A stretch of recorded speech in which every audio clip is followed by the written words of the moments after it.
Inviting me along to give this talk. I will sort of start with a disclaimer. This is the first time I've given a talk remotely over Zoom or anything, so I apologize if anything doesn't come across clear or anything. What I'm going to do is I'm going to give a few slides, show a few video clips, and give you a taste of some of the kinds of things that I research at the moment. So I come to you all from kind of from religions and theology. I'm now involved in a liberal arts program at the university, but my background is in religions and theology, and I've recently completed a 3-year postdoctoral research project with the Lincoln Theological Institute here at Manchester, and that project was titled Living with and Loving Machines. And I use love as a way of thinking through and problematizing our relationships with different types of technologies. And increasingly that's come to focus on robots, artificial intelligence, and it includes things like algorithms, chatbots, different technologies that we interact with and through. And I'm holding them kind of accountable, trying to think through those kind of relationships using the theme of love. Typically, we tend to think of technologies and our relationships with them in terms of power, which raises all kinds of ethical, important issues. And I will touch on some of those here. When we introduce the concept of love, particularly to our relationships with robots, it very quickly goes down the kind of sex bot, human robot relationship route down there. But actually love is quite a broad, quite an encompassing term, and it includes things like care. So even robots that are designed to care for people, to look after people, to even provide companionship. These are all things that we can think through in terms of love, and what type of love we do or don't find in our relationships with robots is something that I'm trying to investigate at the moment. So just to kind of give you that's the kind of flavor of my research at the moment. I've got a book coming out this summer, Love, Technology and Theology, and that's an edited collection where I invite leading theologians to explore different aspects of love and technology, so including things like in healthcare, in terms of robots more generally, how technologies intervene or interact with our relationships with nature, and whether there's any kind of love in that sense. I myself looked at cyberspace and looked at the Microsoft case, the case of Microsoft chatbot Tay, to ask where the love was or wasn't in those kind of ill-fated interactions. And, crucially, what I'm looking at are interdisciplinary questions about what it means to be human in these relationships with robots, what it means to love a robot and to potentially have a robot that may or may not love us back. And these are questions that are important for not only, our anthropology, our awareness of what it is to be human, but also culturally, also philosophically, and for me as well, theologically. Now, even though, I should sort of say as another disclaimer, even though I have a background in religions and theology, I myself am not religious. I come at this very much from what I'd kind of call a popular theology route. So it looks at how religious ideas, theological ideas, ideas about gods and things, all kind of creep up in our attitudes to technologies.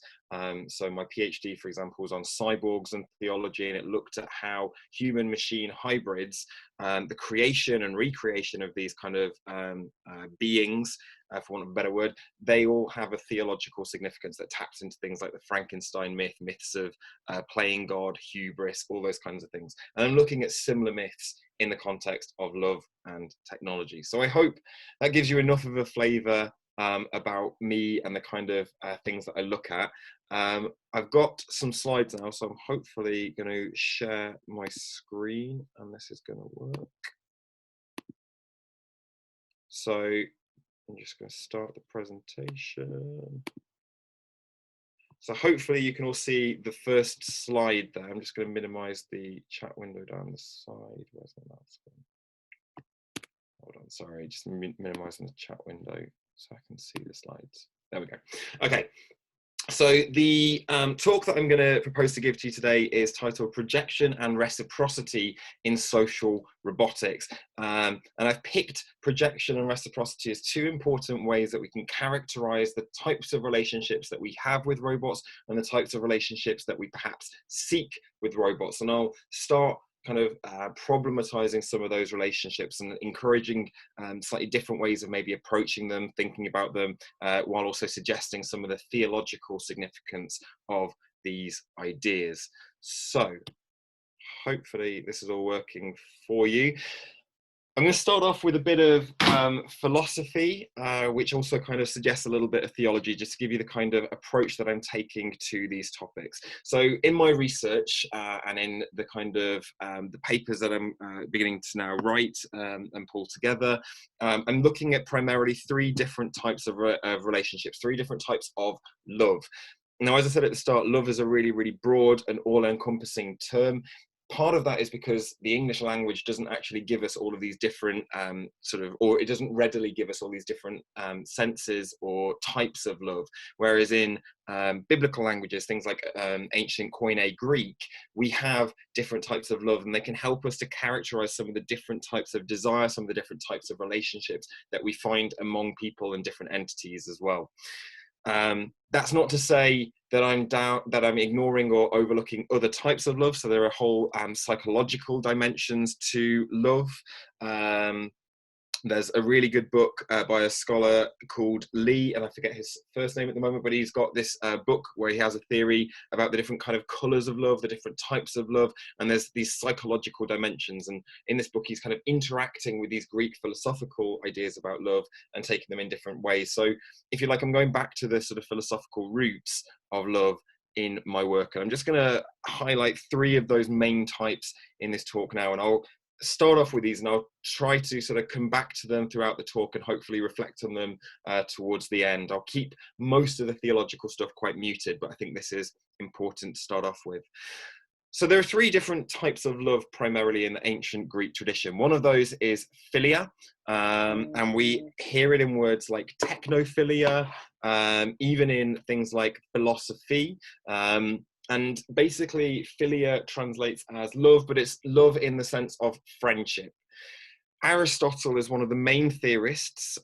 Aristotle is one of the leading kind of ancient Greek philosophers. He wrote tomes and tomes and tomes of works that are still influential on our thinking, on the ways that we do philosophy at the moment, the ways that we approach the world and understand things. Aristotle talked primarily about philia as a type of love, and Aristotle says that it's a type of love among equals, among friends, and because it's among equals, it's a reciprocal, that is a two-way type of love. Now, Aristotle's quite controversial in saying that with this type of friendship, with this type of love, we don't find it among, for example, masters and slaves. Slaves are not equal in the Athenian ancient Greek society, and therefore there is no possibility of filial love between the two. There has to be this precondition of equality and reciprocity to filial love. So that's one type of love that I'd like you to kind of hold on to throughout this talk. The second type of love that again comes from a Greek context and is really significant and influential is eros. Now recently eros has been conflated with things like eroticism, the erotic, and there are links between the two ideas, but actually eros in its original Greek sense and its philosophical sense means something far broader than a kind of purely sexual or lustful dimension. So eros is something that is talked about a lot by Plato, who was a kind of forerunner of Aristotle. His ideas are quite influential on the Aristotelian tradition, even though Aristotle challenged and developed some of his own philosophies in different ways to Plato. Plato's view of eros, Plato has a kind of sort of theological framework, and I won't go into too much detail on the ins and outs of Plato's mystical philosophy, but Plato broadly has an idea of a transcendent realm where the forms are, and Plato wants us all to basically ascend towards this immaterial abstract realm. He sees it's quite a Gnostic idea in that things that are material, things that are fleshly are problematic, and we should be using thought to elevate us away from that philosophical realm. Eros is a way of characterizing that kind of movement. It's bound up in those Platonistic ideas about self-ascendancy. A key Christian theologian, Anders Nygren, who is a Swedish theologian. He talks a lot about eros in the Platonic tradition, and he says that it starkly contrasts a Christian love, which is agape, which I'll come back to in a second. But for Nygren, eros is fundamentally different to agape because it's all about this acquisitiveness. It's about trying to elevate yourself to this abstract, immaterial realm. It's what you can do to benefit yourself. And in the sense, it's an acquisitive love, and we can associate it with desire. And I think this point about desire is where eros gets kind of caught up and bound up with notions of lust and eroticism. But as I say, in the Platonistic tradition, it also means something far broader than that. It's quite a spiritual, dare I say it, theological love as well.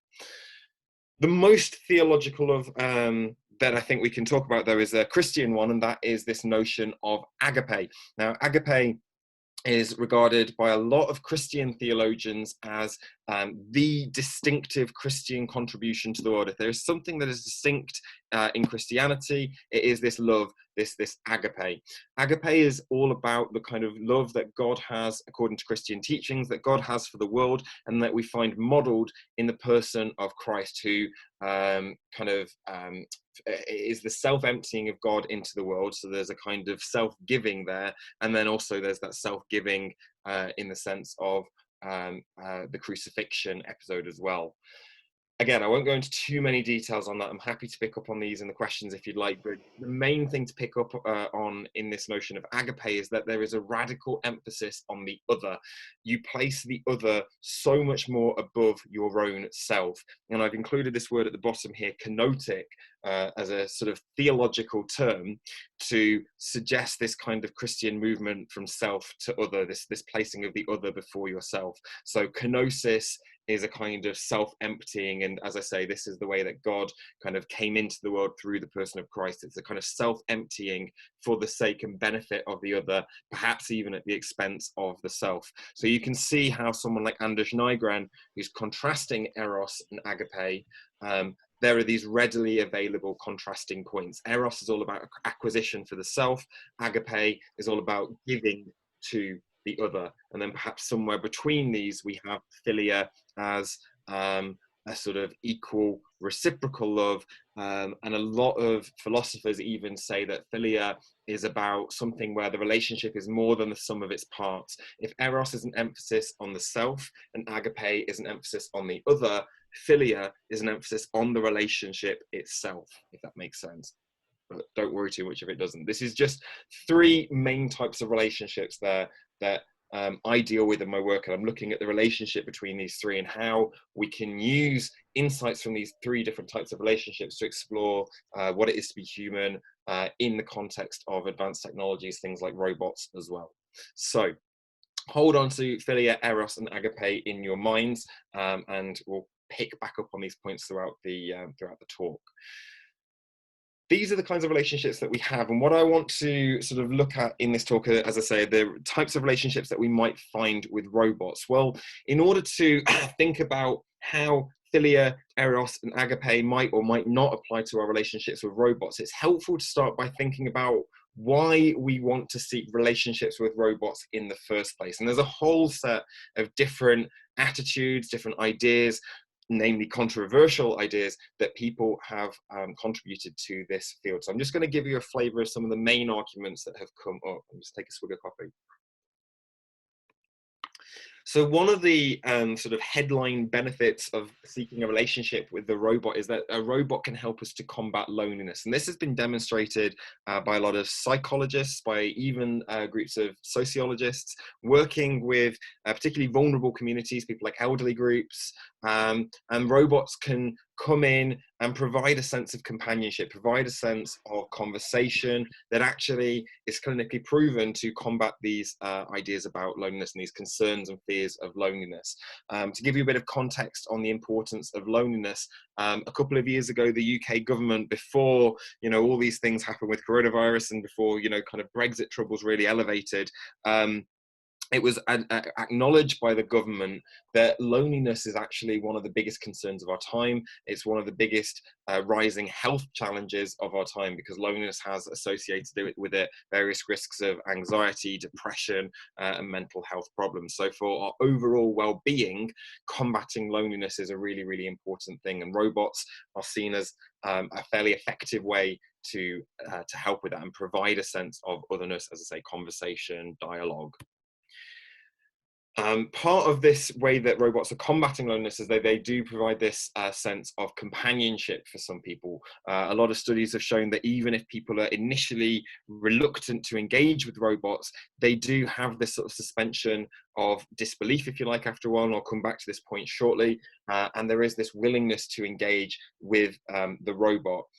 One of the first theologians that looked at theology and robots was a theologian who was a postdoc in residence at MIT, and that was Anne First. And Anne First worked with MIT on their Cog and Kismet projects, and did some fantastic theological reflections on what was happening with these encounters that people had with these robots. Now, Cog and Kismet were very, very basic kind of robots. Kismet in particular didn't have a kind of finished, polished form. It was almost like a stripped back robot that had a Furby-like face, but you could definitively see all the mechanistic parts. You just sort of saw these over-exaggerated eyes, ears, and a mouth.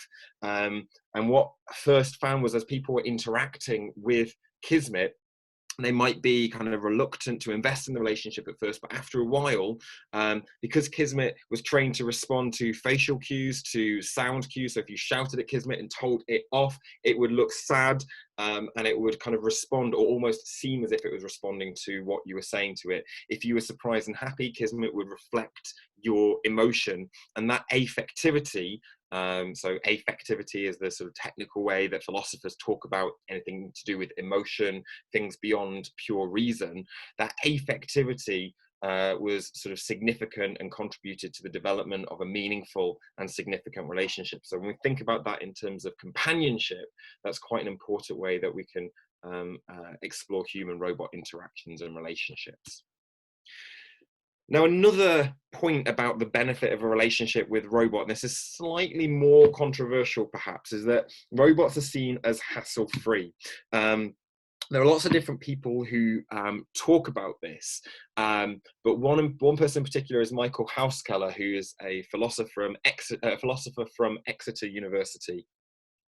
And for Hauskeller, we seek in robots a kind of perfect relationship without any, worries, without any extra emotional baggage that the robot might or might not bring to a relationship. And Hauskeller contrasts this with human-human relationships, where, other humans have the difficult sort of baggage that they bring to relationship. They might be feeling crap one day. They might have, met someone else. They might decide they stop loving you. And all these things can be problematic for the self. And by comparison, you can then argue that a relationship with a robot has more of this kind of idealistic attitude.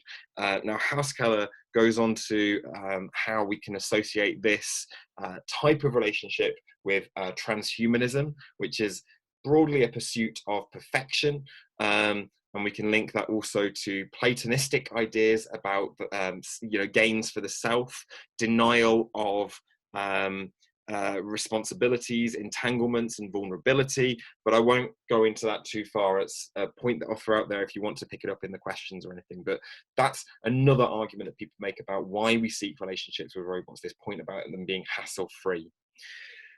Linking to that, we have the notion of the infallibility and reliability of robots. Apart from technical glitches, they in general won't let you down.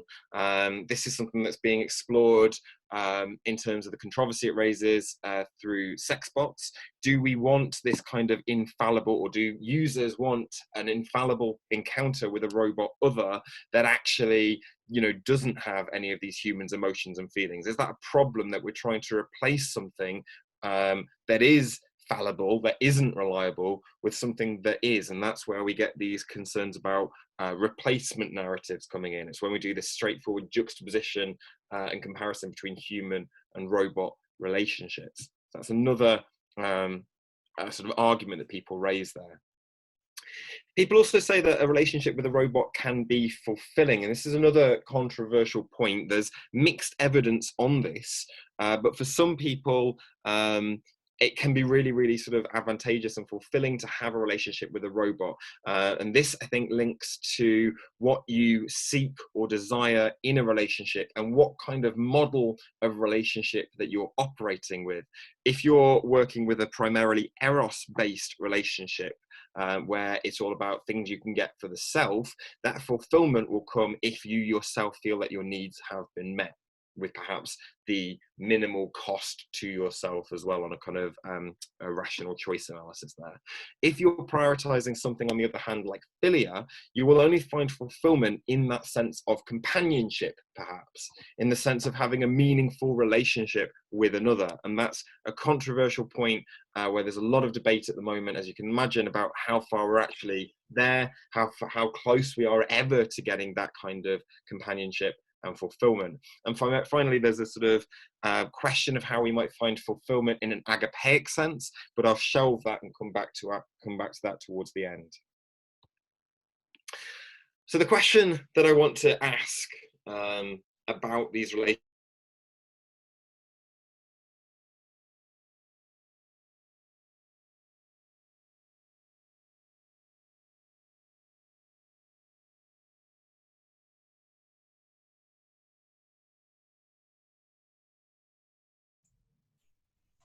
Right, I think things have frozen, so we'll try and get them back. Just bear with me. effectiveness, the possible effectiveness of any of these goals that we set ourselves in relationships with robots.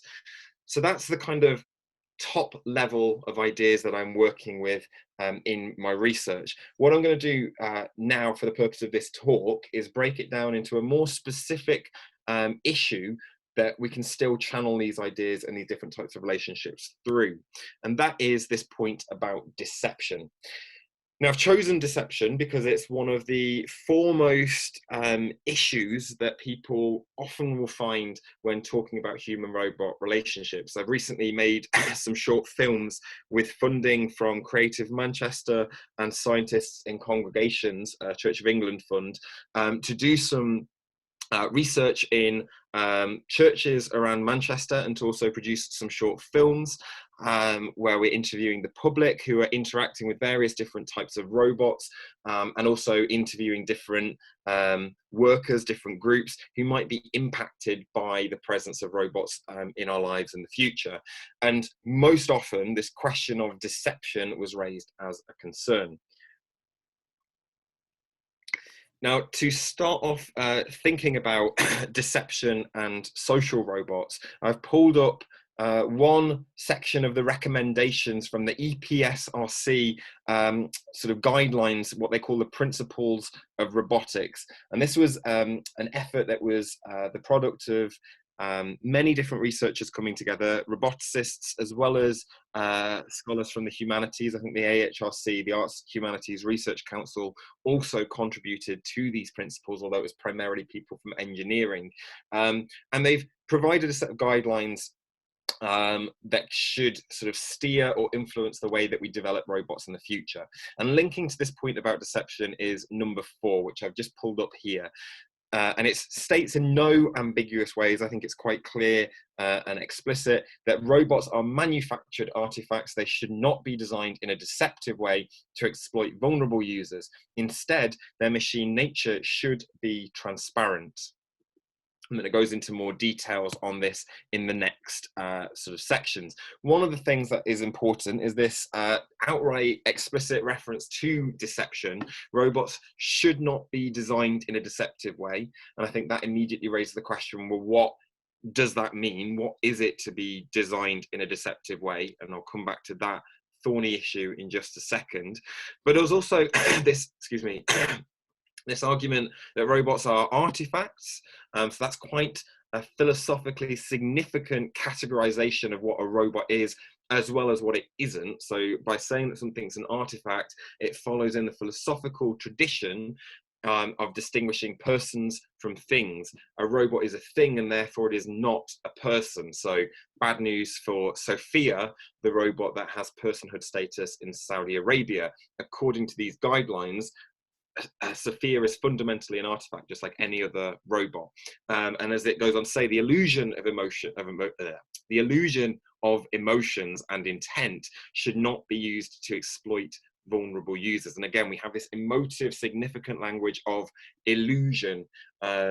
And this is kind of giving us a bit more sense about what it means to deceive someone when you're designing a robot, that actually robots can't have emotions or intent, agency, autonomy, and any attempt to convey that to people is a deception, an illusion, and therefore unethical, according to these guidelines. Now, I'm not going to go through all of this text in the main bit, but I think some key points to highlight is that we have this reference to robot toys. Toys is quite, again, a strong and telling word that the authors of this piece are using, because toy sounds kind of infantilizing. It's something that we associate with children, and certainly not with some vulnerable users. And this is a point that you'll see in just a second, as a sort of pushback that people have to certain uses of robots in certain settings.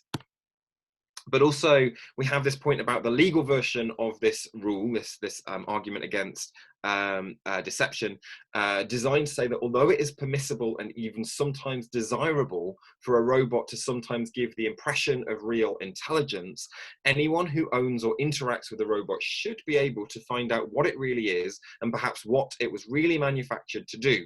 Robot intelligence is artificial, as a nice kind of key sort of point there. And I think this gives us even further clarification and detail on how we can think about deception. So I'm sat next to me, I have a Cosmo robot.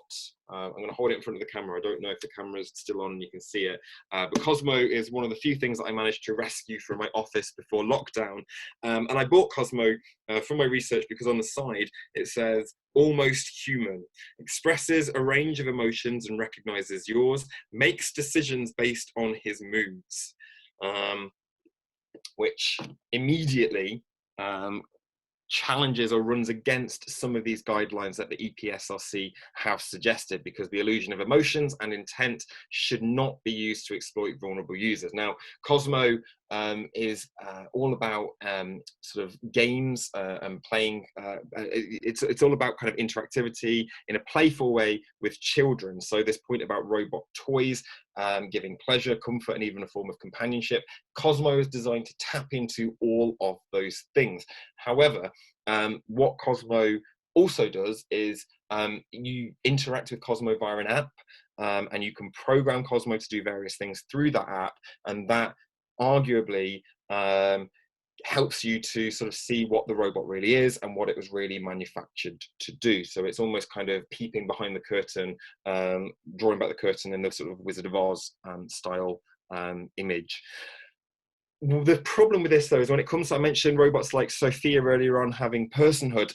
I don't know if you've ever seen Sophia, but if not, I recommend you Google a picture of her. She's designed by Hanson Robotics.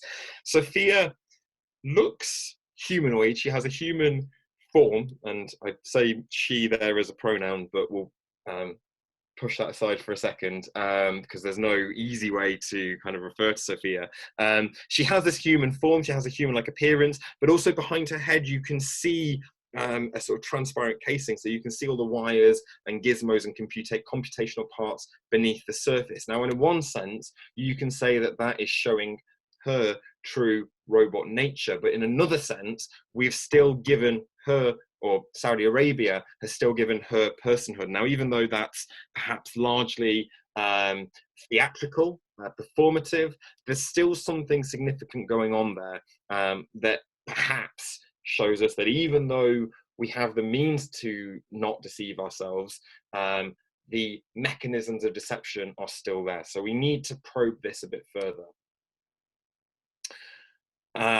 As the EPSRC authors, these guidelines, the authors of these guidelines say, they do acknowledge that this was the most difficult law to express clearly. So all these points that I'm raising, all these critiques and ways that we need to push further and think through these things are points that the authors, to their credit, themselves have noted as well. But what I want to do now is show a short video. I'm going to show a short clip of a documentary by Fiambo called Mechanical Love. And this shows an example of a robot in a kind of environment that it's designed to be used for, interacting with the human. We tested the sound earlier on and it does work. It is in German and there are subtitles, so hopefully this will all work.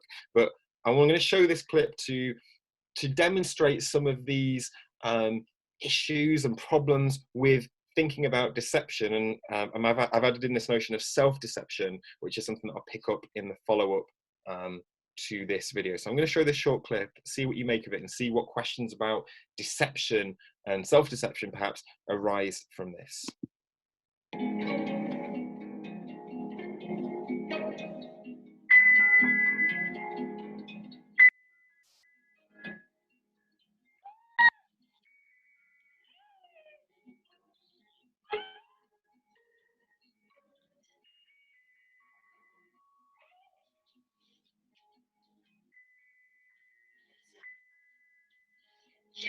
Kann man da liegen lassen und den erstmal ins Bad. Ja, gut. Ne? Ja.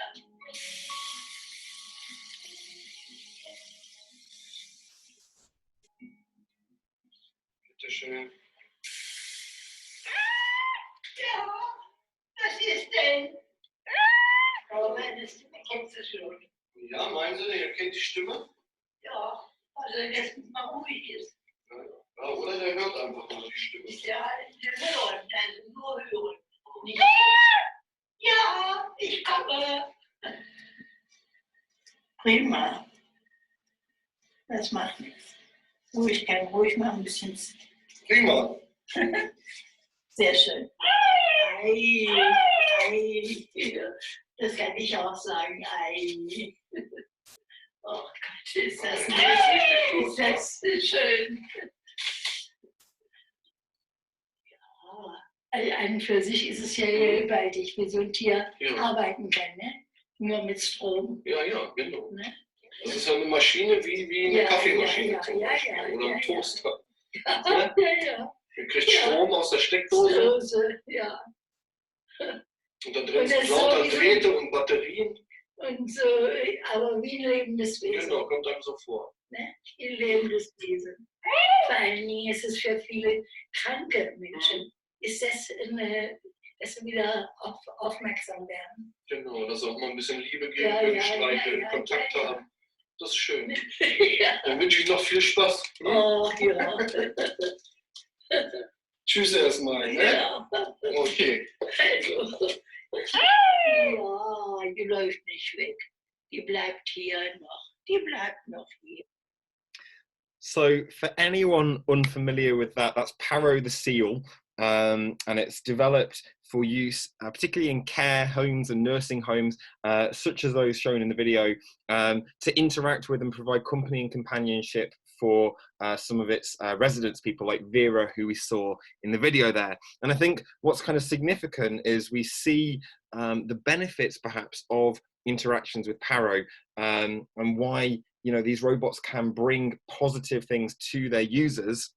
It clearly has a good effect on Vera. She feels comforted and soothed with having the robot around. And even though she knows it runs on electricity, she knows it's a robot, she still says it's like a living creature. And it's a question for a lot of philosophers and roboethicists, how much we push that simile there, and how much we kind of forget it's like a living creature, and perhaps we begin to treat it as though it actually were a living creature. So it's that fine line between simile and metaphor perhaps there.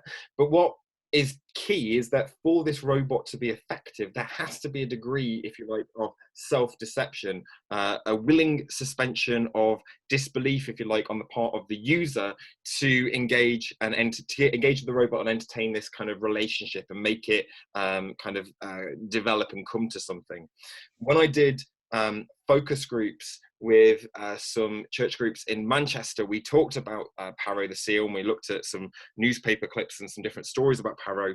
And one of the things that someone brought up in the focus group was that when it comes to robots, are we necessarily doing anything different from when we watch a film and we suspend disbelief that this is just an actor playing a role? Are we necessarily doing anything different with robots? And you know, why should we see it as any particularly more or less harmful, perhaps. Now, you could argue, obviously, with a robot, there's you know, we're kind of, there's no screen to separate the audience from the action as it's going on, and the placing of robots in these real contexts and these real situations has a different kind of effect. But I thought it was an interesting point to bring up nonetheless, in relation to this point of self-deception. So we'll explore this a little bit more. I'm going to bring up some more points about self-deception. It's this willing suspension of disbelief, and there's a sort of element of investment in fiction or fantasy. Now, as I say, part of this investment might mean actually questioning the boundary between what's real and what's fantastical in the first place. How do we know the difference? If something like the fantasy of Paro interacting with you has effects, it's efficacious, it has impacts, what stops that from being itself real, in a sense? So, you know, on a philosophical level, we can certainly start questioning the distinction between what's real and what's fantastical through these kind of robots. And it's a question of how much we want to maintain this boundary, how functional and important it is for us, and in particular for vulnerable patients as well, who these robots are designed to interact with. So we have this kind of blurring of fiction and reality. And in my work and in others' works that I've been looking at, there's a strong emphasis here on narratives. So when I was writing on cyborgs, for example, I talked about the importance of narratives, of stories that we tell that give meaning to our lives. And if one of those stories that we tell is that a robot can meaningfully interact with someone, or at least be therapeutic in some way, that narrative, you know, it's difficult, as I say, to necessarily say whether it's fictional or real. So those narratives kind of help us to think through that grey zone a little bit, although it's not necessarily any less complex a matter. Now, I raised the point earlier on from the EPSRC guidelines that they talk about these robot toys, and a lot of these robots are kind of toy-like. And we associate toys with children, and the fact that these are going out to kind of elderly care homes, robots like Paro are designed specifically for that context, we can ask whether it's about or it risks infantilizing the users, if it's a kind of, you know, treatment of elderly persons with a childlike kind of mentality. Now, you know, there's different ways that we can spin and explore this, but it's a point that is important to raise, and it's one that's come up a lot in research on Paro, and what in particular families have responded to the idea of their elderly relatives having these kind of doll-like toys. And in fact, later on in Fiambo's documentary, we meet Vera and Paro again in the nursing home, and Vera takes Paro along to a communal singing lesson, and it's quite a kind of comical scene because Paro's whimpering and, quite frankly, pissing everyone off, and it prompts the residents to say quite sort of derogatory things about Vera and her robot Paro. You know, this old woman still carries her dolls around, how ridiculous. And these are those kind of emotive aspects to that relationship that feed into this point about infantilization. Or the flip side of that is, if we're thinking about these narratives, is it something that we all do in various ways anyway? We all engage in this kind of blurring of the real and the fantastical. So therefore, there's something quite profound and complex in that, however it might perhaps seem on the surface. Also, we have to ask in terms of the goals of these kind of relationships. And again, going back to eros and philia and a little bit of agape as well, is this a relationship? Is it something that's two-way? What might kind of constitute Aristotle's idea of philia, that equal two-way relationship, emphasis on reciprocity? Or is it an entire projection on the part of the user to have something from the robot that will benefit only them themselves, in which case we might say it's something more eros-based in the sense of desire and wish fulfillment. Now, I'm not saying that there's anything wrong with either of those, but I think it's important that we straighten out what it is that's going on with these robots in order to be able to respond most effectively and appropriately to the design and use of these kind of devices. And certainly in terms of managing users' expectations of them as well, and mitigating against any risks of harms where possible.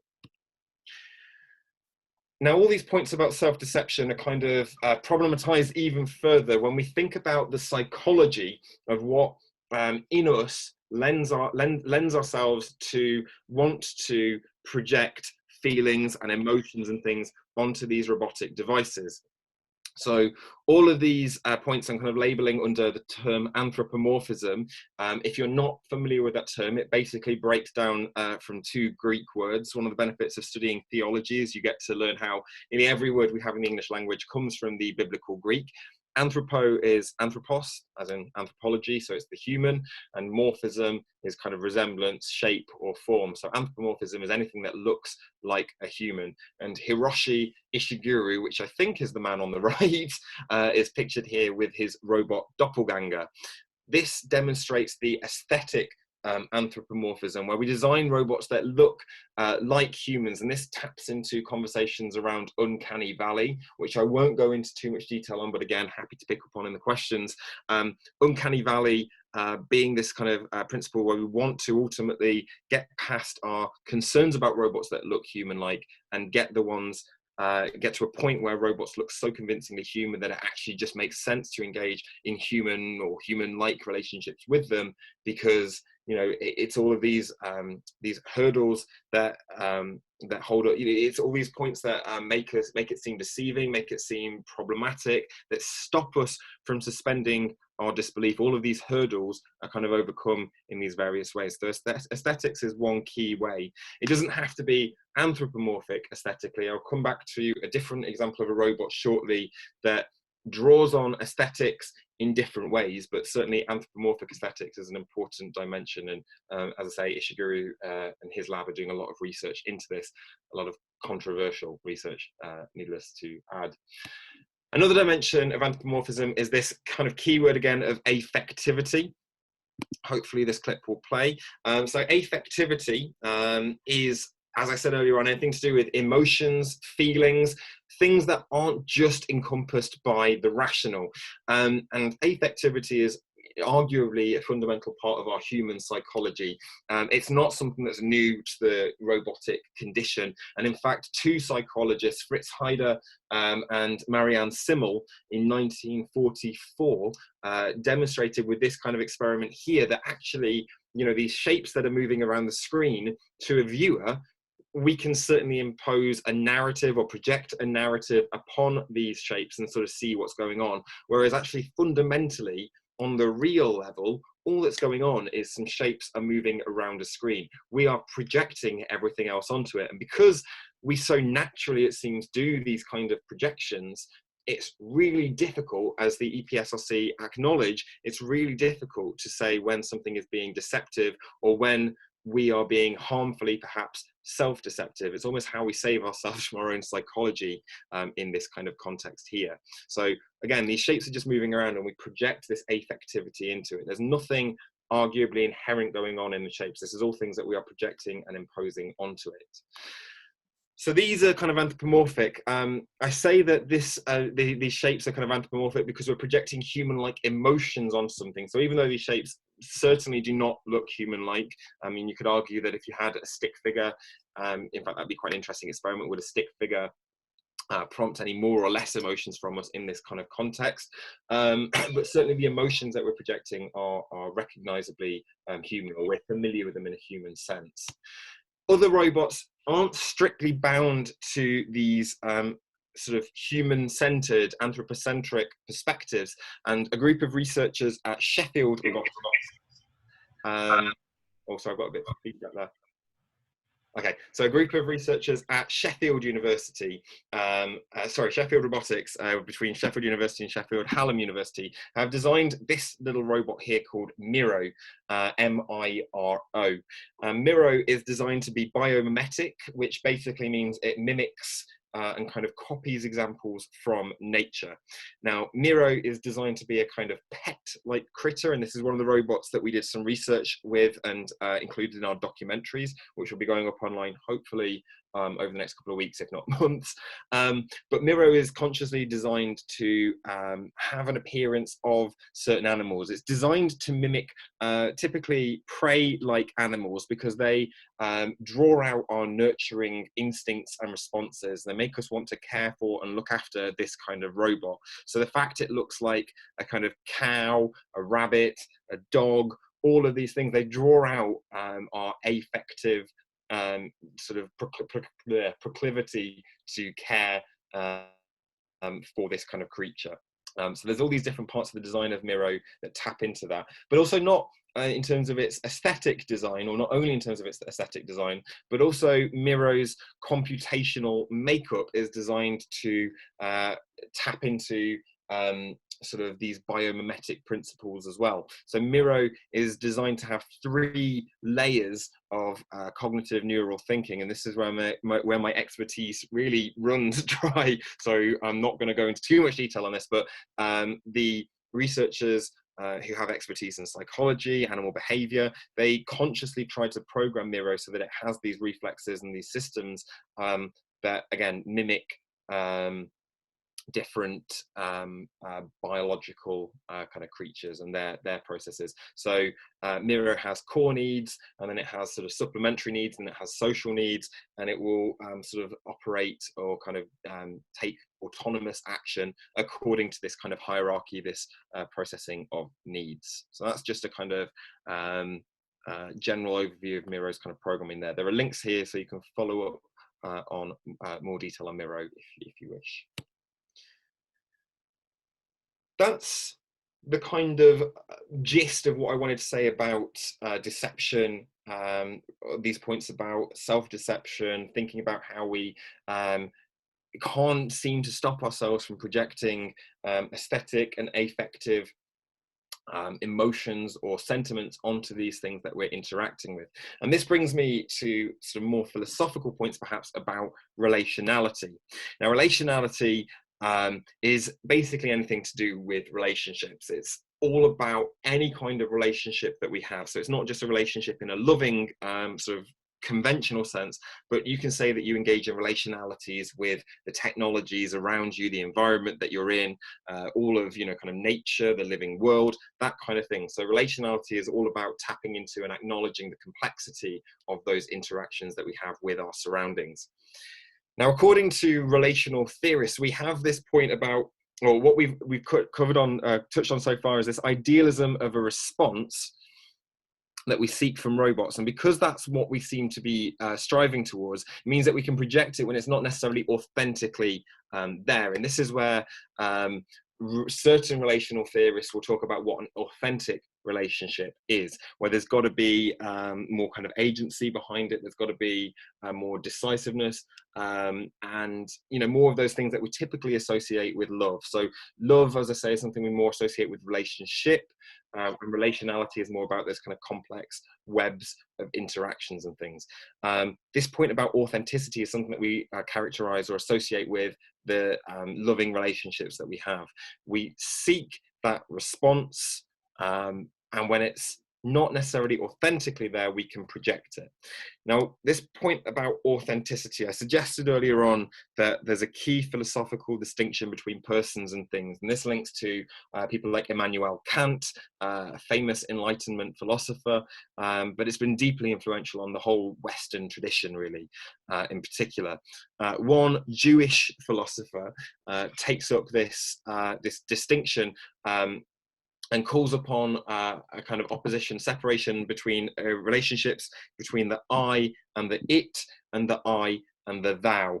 And for Buber to radically simplify his theory, the relationship with a thou involves an encounter with something that is radically other, that will always transcend our own experience. Relationships with an it are where the it is somehow oriented to the I. It exists to serve the needs of the I. So you can imagine how eros would link to the it, and philia perhaps would relate to the thou, because if you're investing in something with a thou, you're investing in a relationship. Or you could say it's perhaps agapeic if you want to talk about a radical thou who entirely transcends the confines of the self, and you should orient yourself as an I to that thou. One roboticist, or one roboethicist in particular, has looked at appropriating Martin Buber's ideas to the field of robotics, and that's Kathleen Richardson, who is based at De Montfort University. Now, Kathleen Richardson is quite controversial because she has spearheaded what she has labelled the campaign against sex robots, but she also talks about the dangers of social robots in more general terms, and she argues against it on a kind of Buberian basis, saying that robots can only ever be an it and there will never be a thou, and it's harmful for us to pretend that a robot can ever be a thou. So again, affirms those binary distinctions, and it connotes those principles from the EPSRC as well. The question that certainly for me is really interesting is, how can we know when the authenticity or the thou is there or not? What are those defining features? And this is where love gets increasingly complex, because we can draw on psychological attitudes, some of the ones that I've kind of touched on here about anthropomorphism, projection of feelings, but also sort of cultural popular philosophy about what it is to recognize something as authentic or not. Linking it though to what I've been specifically talking about here, we can ask what is necessarily inauthentic about projection. Now, I've tried to suggest ways of using narratives to think about ways of kind of critiquing or rethinking at least that boundary between reality and fiction. And I think that might be a way that we can start kind of challenging that notion of inauthenticity. Also, I mean, I couldn't do a talk and not reference cyborgs, because they're my previous work. Cyborgs are all about confusing categories. They're all about kind of straddling boundaries between the real, between fiction, between humans and technological, between organism and cybernetic kind of components.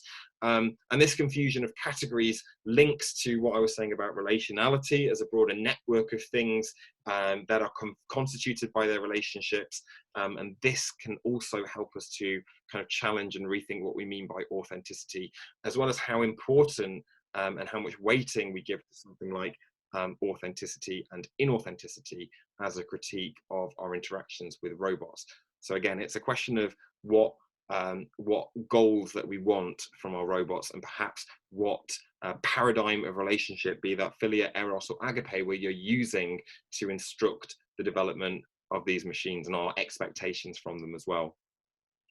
So what I propose, and I'm kind of drawing to a close now, keeping an eye on the time, what I propose is that actually in robots, we want so many different complex things, and perhaps even competing things from our relationships with them, that we enter into what I'm sort of working at terming a relational impasse. Because actually in our relationships with robots, we are seeking companionship, but we also want a degree of control over them. We want to be able to turn them off. We want to be able to have that kind of user-centered dimension to them, but we also want them to care for us, and we perhaps even also want something to care for. I mean, just ask any kid that grew up in the 1990s how much it's possible to care for a little animated pet on a tiny little screen, and how devastating it is when your mum flushes, you know, accidentally kills your Tamagotchi or puts it in the washing machine or something. You know, we really invest in these machines, and we similarly want them to invest in us, but all of these things suggest slightly different aspects of relationships that aren't necessarily the most compatible with each other. And this is a problem for the field of robotics, which I am also working with in some of my research and my forthcoming outputs as well. So again, going back to philia, eros, and agape, we need to think about the tensions and relationships between these loving styles and what they say about our condition with robots.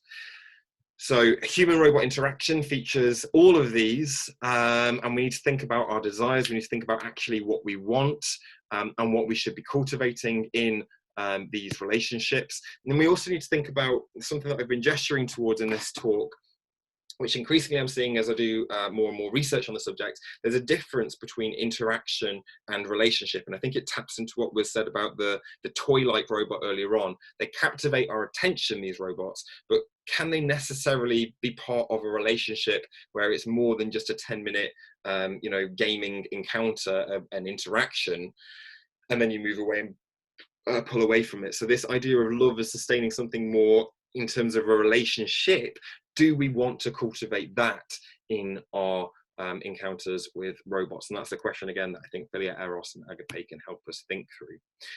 We can also think through the type of otherness that robots have. I suggested here it might be nodal. There might be, and this goes back to what I say about the relationality, is this complex web of relational kind of encounters that constitute who we are. So, you know, we're human because we have so many bacteria within us. We're more non-human, if you like, than human in our bodies. And this is a kind of nodal otherness that comes to constitute us as who we are. Can robots similarly participate in these complex relational encounters in ways that move us from and this is what I'm currently theorizing and working on and typing up, in ways that move us from an I, it, or an I, thou encounter in Martin Buber's terms, towards a we, it, or a we, thou encounter, where actually the we is more significant because there's more of a kind of collective element there, acknowledging the robot's kind of otherness and our own otherness within ourselves as well. But perhaps I get too ahead of myself on the philosophical there. I will pause on that thought. Certainly what I'm interested in and what I think there's a lot of potential for, and this is where I want to, in my work, link agape to these robots, is the scope for community integration. So thinking about what values we want to embed in our robots and our technologies, and how we protect other people, how we serve their interests, and don't ostracize them or risk marginalizing them from communities, which is another concern with using robots in care homes at the moment. Is it kind of a replacement of human interaction and human attention and companionship? I'm not necessarily a big fan of these kind of replacement narratives. I think it's far more complex than that, and I would argue community integration is one way that we can push forward how we think about robots in that way. So just my final slide now, and I'll skim through some of these points because I've whittled on for quite a bit. Thinking about the sort of this more strictly theological dimensions of these relationships, what the other kind of things I bring in my work are things about the sanctity of creation. So things that God created, the importance of life over inertness. And again, this is another binary category that excludes robots and almost preconditions our assumptions that robots aren't alive, they're not made by God, and therefore they can't love, they shouldn't be loved. These theological top-down categories impact upon how we perceive the world. But also in theology, we have ideas about the sanctity of human creation. How much should we value what we create ourselves? How much are we trying to usurp our own kind of creator, at least even in a symbolic sense, which is entirely compatible with the secular worldview in those notions of playing God and crossing too many lines? How much should we also value our own creation in that sense as well? There are the broader concerns about technological relationships that link to the sanctity of creation, so opposing what is green with what is grey, perhaps. And as I said, Martin Buber's thou-it distinction has been attractive for a lot of people who want to uphold a Kantian person-thing binary, but as I'm kind of keen to explore, there's ways of not thinking about it in terms of an I, other, but actually in terms of a we, and using more of these kind of relational ideas to rethink human robot relationships. And linking it back to what I started off with this point about reciprocity and projection, I think that they're actually, and I hope I've kind of conveyed a little bit of a sense of how these terms are deeply complex, and they call upon different philosophical modes of relationships, different ways of thinking about love, and we need to be more attentive to these issues in order to delineate more of our ethics and our design of these kind of robots. So everything that kind of prefigures the encounter between human and robot. With that, I will finish. So even though my postdoctoral project has concluded, and I'm currently head deep in designing a liberal arts program for the university, this has actually been quite a rare treat for me to get back into some research, coming back to do this talk. Even though this postdoctoral project is finished, the website is still up with more information on the project, some of the different outputs. And I mentioned earlier on that I've been producing some videos based on some research that I've been doing in Manchester over the last year. They'll be added to this website in due course. But thank you very much for your attention. I'll stop sharing the screen and return to Zoom.